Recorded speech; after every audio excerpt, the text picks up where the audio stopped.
साथियों, जय हिंद। आज विश्व रत्न बाबा साहब भीमराव अंबेडकर जी की जयंती की आप सभी को हार्दिक शुभकामनाएं और बधाई। साथियों, आज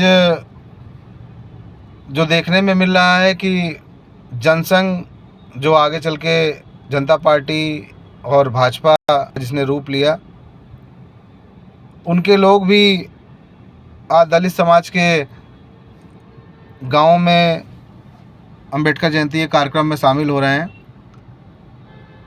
और हमारी भोली भाली जनता को, दलित समाज के लोगों को, पिछड़े समाज के लोगों को बहलाने फुसलाने का काम कर रहे हैं। तो मैं अपने समाज के लोगों से कहना चाहता हूँ कि इन दोहरा चरित्र वाले लोगों से दूर रहें और इनके कथनी और करनी में अंतर क्या है ये सब जानते हैं आप लोग। ये आपके घरों में और आपके मोहल्लों में इसलिए आ रहे हैं क्योंकि इनको आपकी वोट की ताकत पता चल चुकी है। ये जानते हैं कि आपके बीच में नहीं जाएंगे तो इनको वोट नहीं मिलेगा। ये सिर्फ वोट के लालच के लिए आपके बीच में आ रहे हैं, क्योंकि इनके मन में कोई हृदय परिवर्तन नहीं हुआ है। हृदय परिवर्तन तो जब संविधान लागू हुआ उससे पहले हो जाना चाहिए था। कितने सालों तक हम लोगों के साथ किस तरह का व्यवहार इन लोगों ने किया है वो आप सभी लोग जानते हैं, बताने की ज़रूरत है नहीं। आप सभी लोग इस चीज़ से बहुत भली भांति परिचित हैं कि इस देश में हम लोगों को पानी पीने के लिए भी आंदोलन करना पड़ा, सड़क पे चलने के लिए भी आंदोलन करना पड़ा, हमारी महिलाओं को स्तन ढकने के लिए भी आंदोलन करना पड़ा। इस तरह की अमानवीय व्यवहार हम लोगों पे किस तरह के इन लोगों ने करे हैं वो सब हम लोग जानते हैं। तो हम लोग को ये ध्यान रखना है। कार्यक्रम में आए हैं, स्वागत करिए, सबको बैठा लिए, लेकिन अपने लोगों को पहचानिए कौन आपका है और कौन आपके बीच में आपके अधिकारों को ख़त्म करने के लिए आया हुआ है। आज किस तरह से भाजपा की सरकार द्वारा आपने देखा, प्रशासन ने कई जगह पे परमिशन नहीं दी है।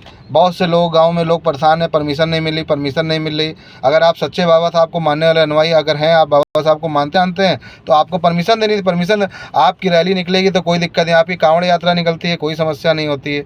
नहीं, यहाँ तो कोई समस्या ही नहीं। यहाँ तो हमारे लोग संविधान को मानने वाले लोग हैं, हम लोग संविधान का पालन करने वाले लोग हैं। हम लोग तो अपने एक संविधान के दायरे में के अंदर रह के बाबा साहब की जयंती को मनाते हैं, लेकिन उससे भी इनको दिक्कत है। तो ये लोग, इनका दोहरा चरित्र है, इनके दोहरा चरित्र, भाजपा के दोहरा चरित्र से सावधान है।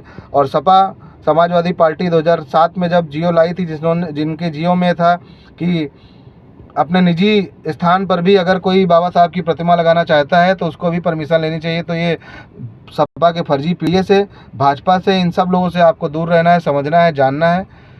आप लोग सजग बनिए, जानिए, ये वही भाजपा के लोग हैं, जनसंघ के लोग हैं जिन्होंने बाबा साहब के जीते जी इनकी अर्थी निकालने का काम किया था। ये भूलिएगा नहीं कि बाबा साहब के जीते जी अर्थी किसने निकाली थी उनकी। यही बाबा साहब है जिनको इन्होंने देश का गद्दार कहा था, हिंदुत्व का गद्दार कहा था। पढ़िए, अपने इतिहास को जानिए। आज ये आपके गाँव मोहल्ले मजरों में इसलिए आ रहे हैं क्योंकि वोट इनका चाहिए, आपका वोट चाहिए। सिर्फ वोट के लिए इनकी आपके लिए आपके साथ हमदर्दी है। वरना बाबा साहब को कितना मानते हैं आप सभी जानते हैं। घटनाएं हो रही हैं, कितनी मूर्तियां तोड़ी जाती हैं, कौन तोड़ता है ये सब आप लोग जानते हैं। किसकी बहन बेटियों के साथ रेप होता है, कौन करता है, ये सब आप लोग जानते हैं। तो आप लोग जानिए और समझिए, सजग बनिए और सजगता के साथ में बाबा साहब भीमराव अंबेडकर जो विश्व की सबसे प्रतिष्ठित और सबसे ज्ञानी इंसान है, जिनको माना जाता है, जिनको सिंबल ऑफ नॉलेज का खिताब भी मिला हुआ है, विश्व रत्न भी कहा जाता है, संविधान रचयिता हैं हमारे देश के। उन्होंने देश की निर्माण की प्रक्रिया में अपनी अहम भूमिका निभाई। तो आप सभी लोग उनके जयंती पर कार्यक्रम करते रहें, सजग बने और लोगों को पहचाने कि आपका अपना कौन है और आपके साथ में जो बीच में बैठा है मुखौटा लगा के वो पराया कौन है। जय भीम, जय भारत, जय मंडल, जय संविधान। आज़ाद समाज पार्टी जिंदाबाद। भाई चंद्रशेखर राज जिंदाबाद।